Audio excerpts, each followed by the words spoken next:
You're watching Newsday TV. I'm Macy Eglund. First in Newsday, an alleged ringleader and two others involved in running brothels in Suffolk have pleaded guilty. George Tremigliazio, a former police officer, Dana Chardulo, and Frank Saggio are facing charges ranging from sexual abuse to promoting prostitution. Newsday's Andrew Enger will bring us more information on this story in just a moment. We are learning more information about the suspect in the killing of Charlie Kirk. Authorities say Tyler Robinson had become more political leading up to the shooting and likely acted alone. The 22-year-old Utah man was arrested this morning. Kirk, the CEO of Turning Point USA, was shot and killed while speaking at a university event in Utah on Wednesday. Another rabid raccoon has been reported on Long Island. That latest case reported in Nassau, bringing the total in that county to 23. In Suffolk, there have been a total of 9 reported cases so far. There are vaccine clinics for pets coming up in both counties, one on Saturday at the Town of Oyster Bay Animal Shelter. The other is on September 20th in Hauppauge.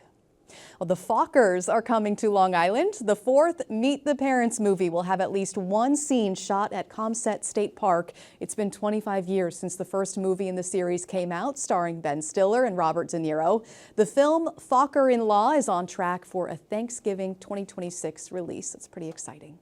Let's take a quick look at tomorrow's weather now for your Saturday. Partly cloudy, highs in the mid-70s. We will have a light breeze. We'll take a look at the rest of your weekend and your 7-day forecast for you in just a few minutes.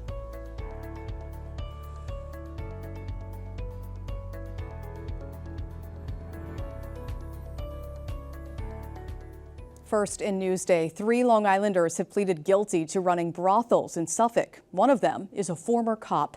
Andrew Enger has that story. Former Suffolk police officer George Tremigliazio said nothing as he walked in the Suffolk criminal court Friday, ready to plead guilty to charges stemming from a prostitution ring he later admitted to being a part of. A plea first reported in Newsday. It was back in 2021 when investigators began to link him to a brothel at this Holbrook building. Prosecutors say he helped manage and collect money from sex workers while working as a Suffolk County cop. Tremigliazio pled guilty to promoting prostitution, official misconduct, and unlawful imprisonment. He's expected to get about 2 years in prison for the crimes. His attorney, William Keon, had little to say after the guilty plea. He's a good man, and we all make mistakes. Frank Saggio, who prosecutors called the ringleader of the prostitution business, admitted in court he helped manage and collect money from the Holbrook brothel, in addition to one in West Babylon called the Tunnel of Love. Frank took responsibility today for his actions. Saggio, an admitted mob associate, pled guilty to a charge of enterprise corruption. Prosecutors say he earned millions from the sex trade and now will have to give it up. He's agreed to pay $1.875 million in forfeiture payments to the district attorney. A third co-defendant, 33-year-old Dana Chardulo, admitted she helped manage the Tunnel of Love brothel and pled guilty to promoting prostitution. She could face 6 months in jail when she is sentenced in November. Frank Saggio, whose attorney would not confirm that his client is in a relationship with Chardulo, will be sentenced sometime next year after a federal bank fraud case he's involved in is settled. Frank's a committed family man. He loves his wife. He loves his children. He's going to stay very involved in their lives and will remain committed to them. But in our view, justice was done today, and we stand by Frank Saggio. A fourth defendant in this case, Stephen Airy, a now suspended Islip School District physical education teacher, is due back in court next month. His attorney telling Newsday he's working on a favorable outcome for his client. In Riverhead, Andrew Enger, Newsday TV. Across the island, voters on both sides of the aisle want the so-called Epstein files released. Virginia Huey looks at the battle to make that happen. So this is a Democrat hoax that never ends. President Trump calls continued pressure to release files related to convicted sex offender Jeffrey Epstein a Democratic hoax. But Jay Weinstein of Belmore, who's a staunch Trump supporter, ultra MAGA, I would say, says it's a real issue and he's calling for full transparency. I am a supporter of him, but I do believe in the 80-20 rule. I believe 80% of what he does, 20% I do disagree with. I think they should be released in the entirety where people know who's actually on the island. We found Long Islanders, Republicans, Democrats, and independents alike who agree the Epstein files should be made public. I think they should just release them. Like, we need to know what is going on. There's a lot of people that could be implicated. and nobody wants to go down on the Titanic. Let the chips fall where they're going to fall. If people are going to be embarrassed, too bad. It's a sentiment echoed on Capitol Hill. We demand real accountability. A bipartisan push is underway in Congress to force a vote on disclosing the Epstein files, despite the president's opposition. Its proponents include one of Trump's most ardent supporters, Republican Congresswoman Marjorie Taylor Greene. This is a fight for women and children and any person that is facing sexual abuse and rape and captivity and human trafficking right now. Political analyst Mike DeWidziak says the bipartisan effort is gaining momentum as calls from many Americans across the political spectrum for full transparency are growing louder and louder. This is about sex trafficking of young girls. This is a very, very important issue, and the American people clearly are saying they do care about this and they do want the facts to come out. And that's true of even Republicans. I mean, where Republicans usually give Trump a bye on just about everything. Long Island's Democratic congressional members Thomas Suozzi and Laura Gillen are in favor of the so-called discharge petition, which could force a vote releasing the files.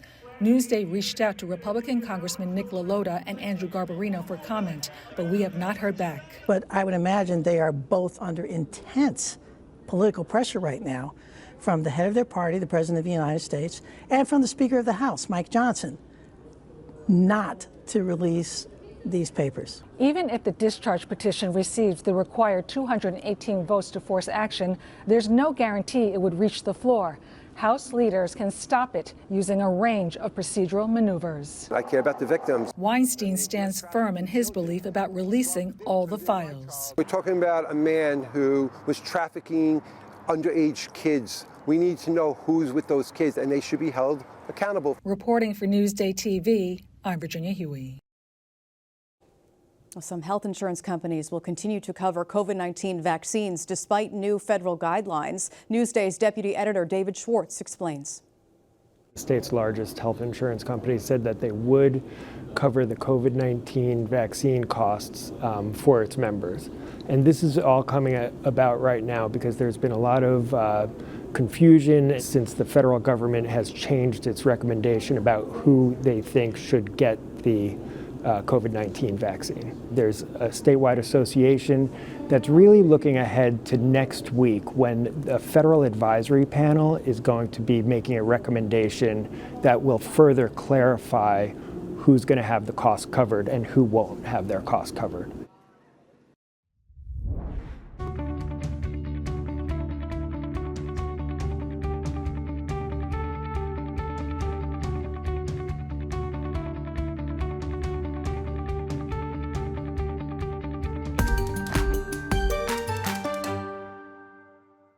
You are so many things, and now you are a published author. I can't believe it.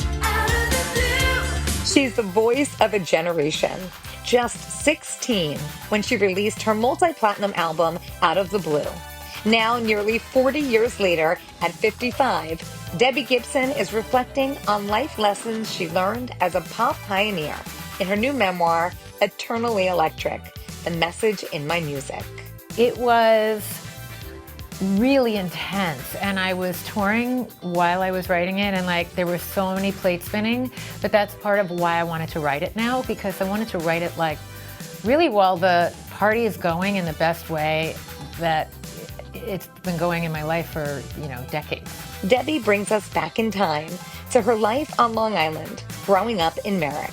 Let me tell you, there was a lot that I left out of my later story just because I did want to lay the groundwork of Long Island and how much Long Island provided me with this stability and this love of the arts, and how, I could be a family member and have my group of friends and have so much normalcy as the foundation and the springboard for everything I went on to do out in the world.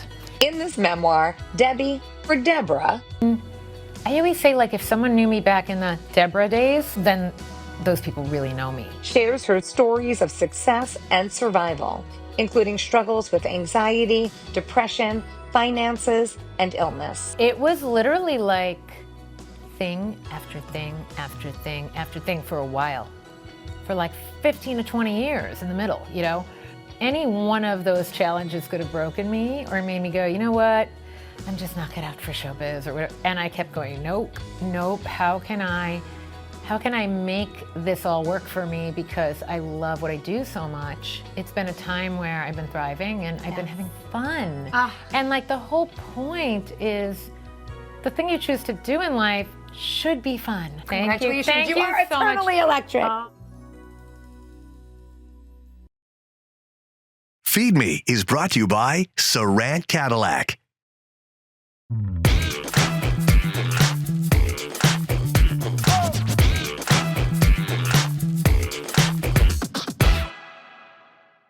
It's great. I love this place. It's on the top 50 restaurants on Long Island. Shh. It's that time of year. The Newsday Feed Me team is revealing its list of 50 top restaurants. And today we're at Talina in Babylon. World's greatest job. All the pasta is handmade and it is so delicate and so light and so thin. This is the piadina. This is the typical Romagnola flatbread. Pietro, the owner, he's also an unbelievable bartender. This 50 really are across the board. Food, service, ambiance. Over to you, Maria Elena Martinez. I'm at Ja today in Port Washington, one of our top 50 restaurants for 2025. Let's go check it out. Elevated Cantonese dishes like the fried lobster, fried rice, the dumplings, the chicken, hand-pulled noodles, dim sum to die for. How cool is this? It was a no-brainer that this would be on our list. Shaw has a beautiful mocktail list. This one being the Yuzu Basil. Our top 50 restaurants is a constant game of negotiation, argument, and ultimately satisfaction when we choose a list that's varied, has different kinds of restaurants, different kinds of cuisines, and really represents the island. Andy, over to you. Rincon Criollo is an icon when it comes to Cuban food in New York. Third generation, family-owned business. Here's my top orders. Cuban sandwich, ropa vieja, and the soups here are just bomb. This list, we hone it in more and more every year. And we argue with each other. But we all agree that a great restaurant is a place that you want to go back to. It's a place that you want to take your family. It's a place that you want to take your friends from out of town. I don't get to travel as much as I want to, and that's what I love about eating at great places. It feels like you're seeing the world, and that's what I love about this list. Can I make myself cry? You did. Oh my God, I think this caldo gallego might make me cry. So many great options across the island. Maybe you're headed out to eat this weekend. Let's take a closer look at your 7-day forecast. The weekend is really looking great if you do have plans outside. In the mid-70s for Saturday, low 80s for your Sunday. Should be gorgeous. Start of next week looks dry and warm right now before we see a chance for some rain on Thursday.